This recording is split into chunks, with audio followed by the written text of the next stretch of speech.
Let's start by selecting type tool, click on it, click here once, type in B, and then I'll move this down. Right click, go to create outline so that it turns into a shape, and then I'll go to direct selection tool and then only select these parts, click and hold shift. I'll move this to the right so it has this look to it, and then we will go to rectangle tool, click and hold, select line segment tool. If you can't find it here, go to edit toolbar and then locate the tool that you need. Now we'll pull a straight line like that so that we can cut this in half. Select everything and then go to shape builder tool, change the fill to black, and then click here once to the left side once more, and then we'll alt click and then erase the parts that we don't need here.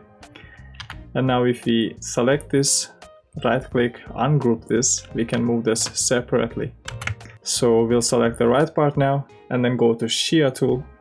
I'll zoom in to move this anchor point to the center, and then I'll grab from this point here. While holding shift, I move this up until I see this intersect. I do the same for the left part as well.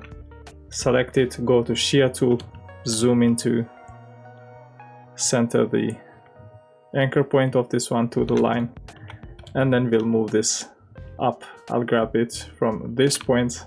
While holding shift, I move it up until it intersects here. And now we can zoom in to see if we got missing parts.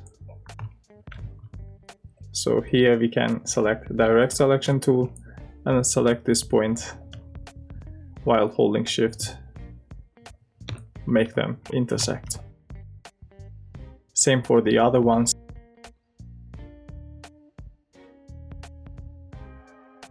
Once we are done with them, we can select the left part, press I, and then give it a color. Select the other part, press I, give it another color.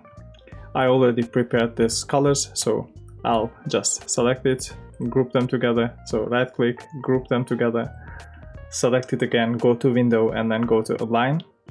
Align them horizontally and vertically to the center, and then we can create a background by selecting rectangle tool so that we can see what it looks like on a separate background. So right click, go to range, send it to back, and then press I, change the color of it. And that should be it for this logo. So thanks for watching. I'll see you on the next video.